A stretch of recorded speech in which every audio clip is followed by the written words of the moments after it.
Assalamualaikum warahmatullahi wabarakatuh. Kepada yang terhormat Bapak Dr. Haji Sugianto SE MM CFRM CHCT CHT selaku dosen pengantar ilmu ekonomi mikro dan makro dan teman-teman yang berbahagia. Kami dari kelompok 3 kelas 01 SHKP 006 ingin mempresentasikan materi kami, yaitu tentang teori keseimbangan pasar. Sebelumnya perkenalkan, nama saya Hanania, lalu ada Harita Dewi, dan yang terakhir ada Iif Fatur Rahim. Di bab 3 kali ini kami akan mempresentasikan tentang pengertian keseimbangan pasar, pergeseran keseimbangan pasar yang dibagi menjadi pergeseran permintaan, pergeseran penawaran, dan pergeseran permintaan dan penawaran, lalu kebijakan harga dasar dan harga maksimum. Materi pertama akan disampaikan oleh Harita Dewi. 1. Pengertian keseimbangan pasar. Keseimbangan pasar atau market equilibrium akan tercapai jika jumlah produk yang diminta sama dengan jumlah produk yang ditawarkan, atau harga pokok yang ditawarkan sama dengan harga pokok yang diminta pembeli. Di dalam grafik kurva permintaan yang disebut keseimbangan pasar atau equilibrium, kedua kurva saling berpotongan pada jumlah dan harga equilibrium PE. Jumlah penawaran dan permintaan adalah sama, QE. Mekanisme pasar atau market mekanis adalah kecenderungan pasar bebas untuk berubah harga pasar sampai seimbang, yaitu sampai jumlah penawaran dan permintaan sama. Pada titik ini, karena tidak ada tekanan terhadap harga untuk berubah lagi, dan penawaran dan permintaan tidak selalu berada dalam equilibrium dengan cepat apabila kondisi tiba-tiba berubah. Namun kecenderungan tetap bahwa pasar biasanya mengarah ke keseimbangan. Harga turun, jumlah permintaan akan naik, dan jumlah penawaran akan turun sampai harga equilibrium PE tercapai. Hal sebaliknya akan terjadi jika harga mula-mula ada di bawah PE, yaitu P2 kekurangan atau short take, yaitu situasi di mana jumlah permintaan melampaui jumlah penawaran. Sebagai contohnya, berikut daftar harga barang per unit, jumlah penawaran dan jumlah permintaan untuk barang berupa gula pasir. Semester 1, harga per kilogramnya 10.000, jumlah penawarannya 100 dan jumlah permintaannya 70. Sedangkan semester 2, harga per kilonya 9.000, jumlah penawarannya 80 dan jumlah permintaannya 120. Nah, berdasarkan tabel di atas, kita dapat membuat kurva keseimbangan pasar yang merupakan perpaduan atau perpotongan kurva penawaran dan permintaan barang. Pertama, kita selesaikan dulu persamaan fungsi permintaan. Min 1 per 2 dikurang 1 sama dengan min 1 per 2 dikurang 1 sama dengan min 10.000 per 9.000 dikurang 10.000 sama dengan min 70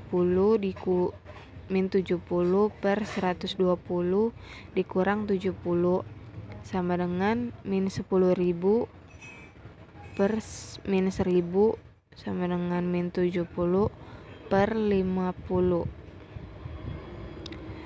Nah, 50 P min 500.000 sama dengan min 1000 Ki ditambah 70.000. 50 P sama dengan min 1000 Ki ditambah 570.000. P sama dengan min 20 Ki ditambah 11.400 atau P sama dengan 11.400 min 20 Ki. Saat Ki sama dengan 0, maka P sama dengan 11.400. Saat P sama dengan 0, maka Ki sama dengan 570. Kemudian persamaan fungsi penawaran. Min 1 per 2 dikurang 1 sama dengan min 1 dikurang per 2 dikurang 1 sama dengan min 10.000 per 9.000 dikurang 10.000 sama dengan min 100 per 80 dikurang 100 sama dengan min 10.000 per min 1.000 sama dengan min 100 sama dengan min 20.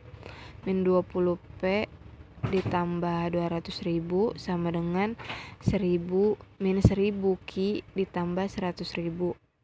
Min 20 P sama dengan min 1000 Ki ditambah 100.000.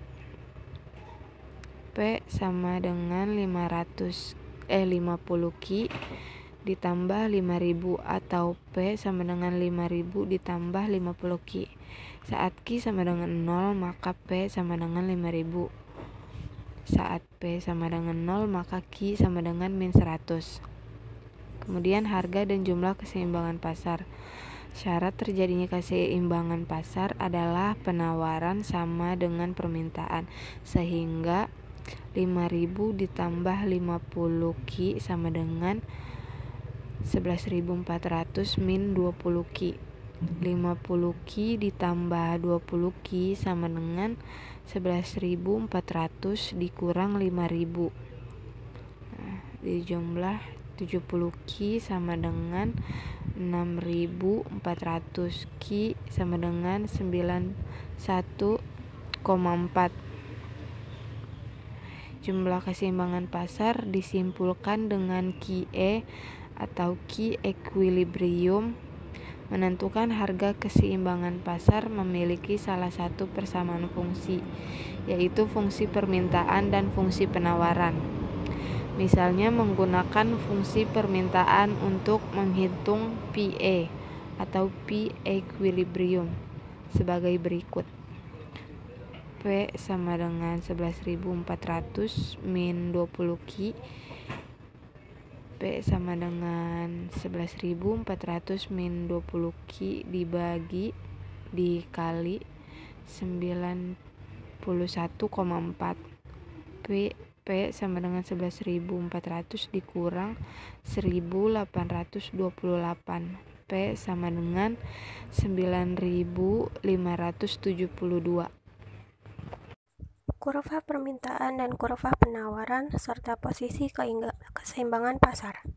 Berdasarkan informasi melalui keseimbangan pasar di atas, disimpulkan bahwa transaksi antara produsen dan konsumen terjadi pada saat ada keseimbangan harga antara produsen dan konsumen yang disebut equilibrium atau keseimbangan pasar. Di sisi lain, dengan adanya keseimbangan pasar tersebut mempunyai dampak yang lain, baik pada sisi penawaran maupun sisi permintaan. Dampak tersebut adalah celah produsen yang disebut juga dengan surplus dan shortage. Besar kecilnya surplus dan shortage itu tergantung dari harga barang per unit tertinggi yang menimbulkan tidak adanya permintaan. Atau Q sama dengan 0, harga terendah pada saat produsen tidak ada yang mau menawarkan harga barang, atau QS sama dengan 0. Slope adalah tingkat koefisien garis yang berpengaruh menentukan besar kecilnya surplus dan shortage. Semakin besar tingkat koefisien garis akan menambah kemiringan garis, sehingga berdampak pada semakin luasnya daerah surplus dan shortage. Berdasarkan gambar keseimbangan pasar di atas, dapat Diketahui nilai surplus sebagai berikut. Surplus fungsi penawaran S. P sama dengan 50Q tambah 5.000. Ketika harga barang per unit tertinggi mencapai 11.400 dan Q sama dengan 0, pihak produsen bersedia menyiapkan barang sebisanya 11.400 sama dengan 50Q ditambah 5.000. Lalu 50Q sama dengan 11.400 dikurang 5.000. 50Q sama dengan 6.400. Jadi Q sama dengan 128. Surplus sebesar Q sama dengan 128, di mana konsumen atau pasar tidak ada yang bersedia membeli karena faktor harga per unit tidak terjangkau. Lalu shortage, fungsi permintaan. P sama dengan 11.400 dikurang 20Q. Harga jual per unit mencapai titik terendah yaitu PS sama dengan 5.000. Besarnya permintaan pada harga jual per unit terendah sebagai berikut. P sama dengan 11.400 dikurang 20Q. 5.000 sama dengan 11.400 dikurang 20Q. 20Q sama dengan 11.400 dikurang 5.000. 20Q sama dengan 6.400. Jadi Q sama dengan 320. Maka shortage-nya sebesar Q sama dengan 320 unit barang. Lalu 2, ada pergeseran keseimbangan pasar. A. Pergeseran permintaan. Kurva penawaran telah bergeser dari S ke S1 akibat dari penurunan harga bahan baku. Akibatnya, harga pasar merosot dari P ke P1 dan jumlah produksi total akan meningkat dari Q ke Q1. B. Pergeseran penawaran. Gambar di atas menunjukkan apa yang terjadi setelah pergeseran kurva permintaan ke kanan akibat kenaikan pendapatan. Harga dan jumlah baru terjadi setelah permintaan mencapai equilibrium dengan penawaran.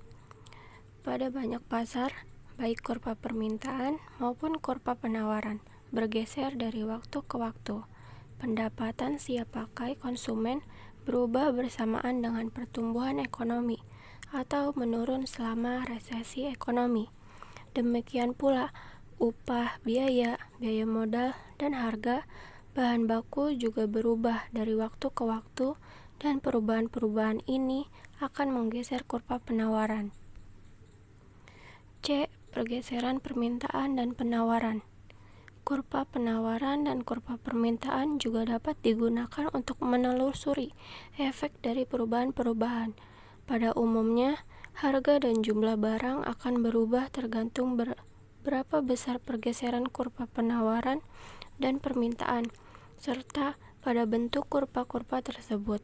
Untuk memprediksi besar dan arah perubahan seperti itu, secara kuantitatif kita harus mengenali sifat ketergantungan penawaran dan permintaan pada harga dan variabel-variabel lainnya. 3. Kebijakan harga dasar dan harga maksimum.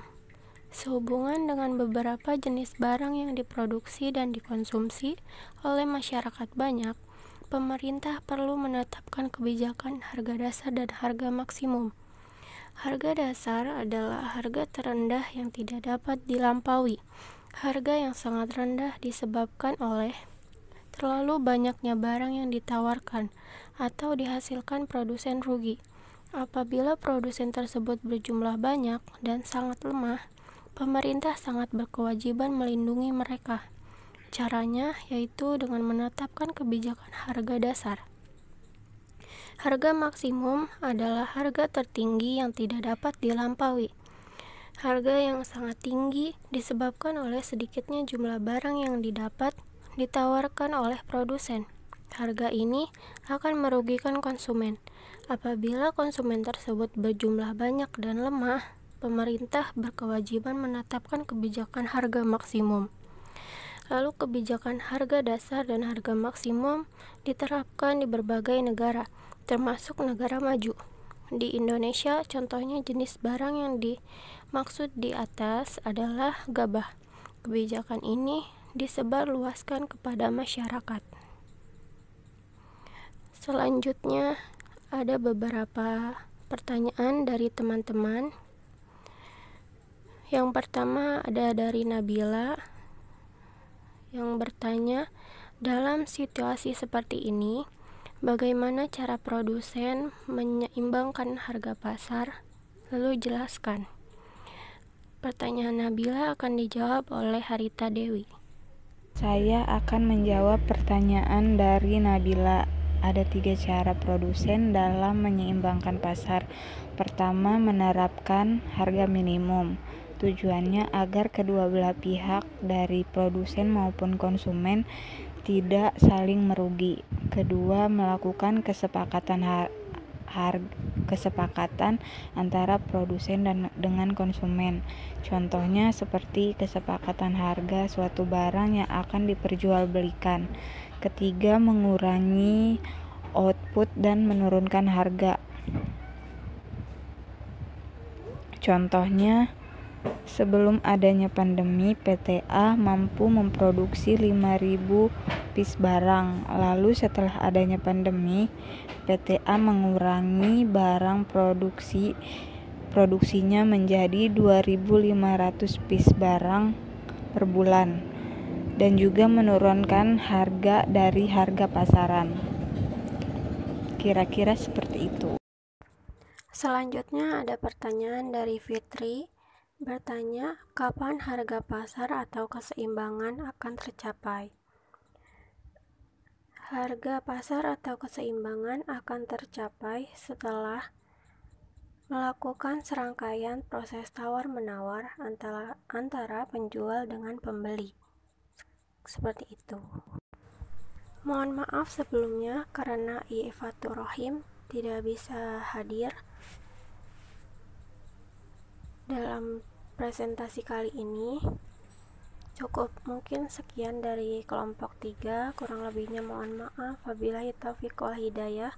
Wassalamualaikum warahmatullahi wabarakatuh.